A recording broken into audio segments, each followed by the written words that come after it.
भडगाव शहराची ओळख अत्यंत प्राचीन काळापासून आपणास दिसते. भृगु ऋषीच्या वास्तव्यामुळे ह्या शहराला भडगाव नाव मिळाले. भडगाव हे जुने गाव म्हटले म्हणजे आताचे पेठ भाग.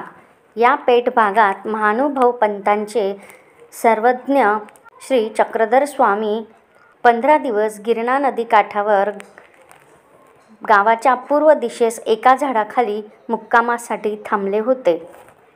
भडगाव हे भारताच्या महाराष्ट्र राज्यातील जळगाव जिल्ह्यात वसलेले एक शहर आणि तहसील आहे. पाचोरा भडगाव हे जुळे शहर म्हणून ओळखले जाते. नगरदेवळा रेल्वे स्टेशन भडगाव शहराला सेवा देते. भडगाव शहरातील उपनगरे भडगाव, टोणगाव, करब, वधाडे यांचा समावेश आहे. भडगाव शहर हे गिरणा नदी काठी वसलेले असल्याने याला गिरणाई असे संबोधले तर खूप छान वाटते. गिरणा नदी ही धो धो धावत असते आणि नदी वाहताना खूप सुंदर आणि छान वाटते. गावापासूनच जवळ असलेले खेडे म्हणजे वडजी. वडजी फाट्याजवळ एक रामधाम असा आश्रम आहे. रामधाम मंदिर हे खूप पुरातन काळातील आहे.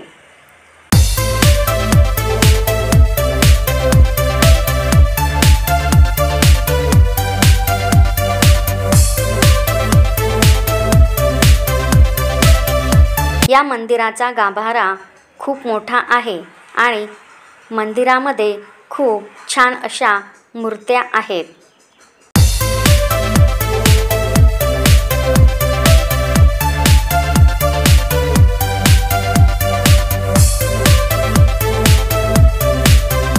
मंदिरात प्रवेश करताच विविध मूर्त्या आपल्याला दिसून येतात. यामध्ये गरुडदेव, ऋषीमुनी आणि त्यांच्यासोबत असलेले राम, लक्ष्मण, सीता यांच्या मूर्त्या अगदी सुंदर आणि भावपूर्ण दिसतात. मूर्त्या बघितल्यावर असे वाटते की जसे काही श्रीरामांची सभा सुरू आहे आणि सर्व सभेला बसले आहेत. इथे ऋषींच्या सुंदर मूर्त्या आहेत. राम आणि सीता, बाजूला लक्ष्मण आहेत. असा हा मंदिराचा गाभारा सुरेख आणि सुंदर आहे.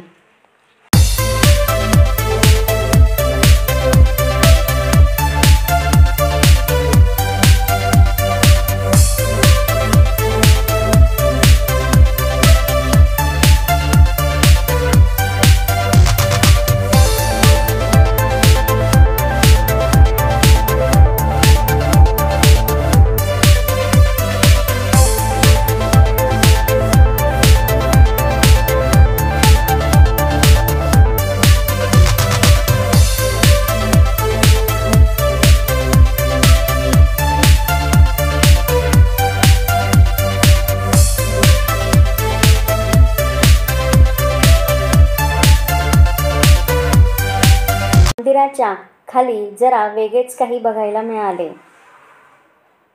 बाहेरून बघितले तर सर्व पाणी दिसत होते आणि ह्या पाण्यामध्ये महादेवाची पिंड अगदी पुरातन दिसून येत आहे. हे मंदिर पाण्यातच आहे.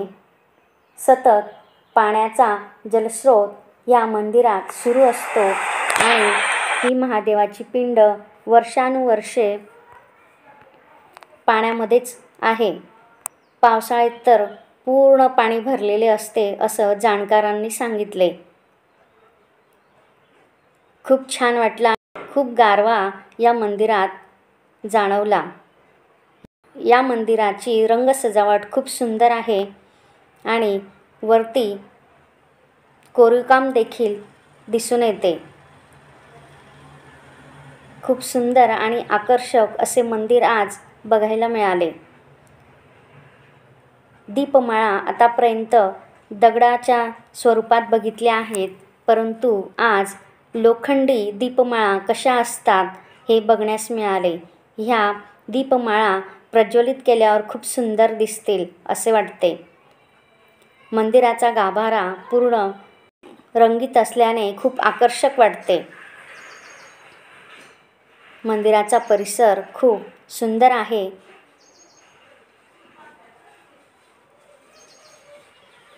रामधाम आश्रम वडजी फाटा येथे आज यायला मिळाले आणि छान वाटले. तसेच पुढे जाऊन वाक या गावाला श्री दत्त मंदिर आहे आणि ह्या दत्त मंदिरात प्रवेश करताच खूप छान वाटले. मंदिराचा गाभारा खूप मोठा आहे आणि इथे गावातील मुलांना खूप चांगले संस्कार आहेत. आम्ही बघितले की सर्व मुले देवाला दंडवत घालीत आहे.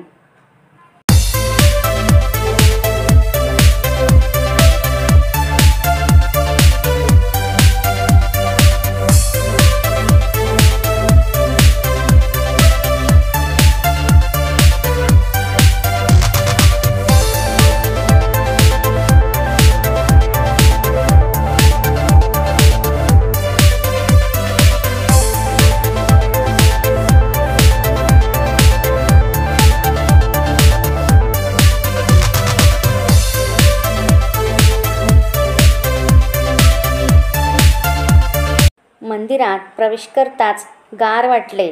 देवांना सुद्धा AC लावलेला आहे. खूप अगदी वेगळे वाटले. असे पहिल्यांदाच बघितले की मंदिरात देवांसाठी सुद्धा AC लावलेला होता आणि या मंदिरातील मूर्ती खूप सुंदर आणि छान सजवलेले आहे. मंदिर खूप छान दिसत आहे. येथे श्री गोपालकृष्णांची मूर्ती उभी आहे. तसेच त्यासोबत इतर देवांच्या मूर्ती इथे दिसत आहेत आणि मूर्ती खूप सुंदर सजवलेल्या आहेत. प्रत्येक देवाला फेटा घातलेला आहे. खूप छान अशी सजावट या मंदिरात केलेली आहे. गिरणा नदी काठी वसलेले हे मंदिरं खूप छान आहेत आणि चक्रधर स्वामींचे म्हणजेच महानुभाव पंथी मंदिरे भडगावमध्ये जवळजवळ 3 मंदिरे आहेत आणि भडगाव तालुका परिसरात अजून काही बरीच मंदिरे बघण्यास मिळतात. भडगाव हे गिरणा नदी काठी वसलेले खूप सुंदर असे शहर आहे. नदीकाठीच श्री स्वामी समर्थ मठ आहे आणि हे स्वामी समर्थांचे गेट खूप सुंदर असे सजवलेले आहेत. खूप छान परिसर भडगाव तालुक्याचा आहे.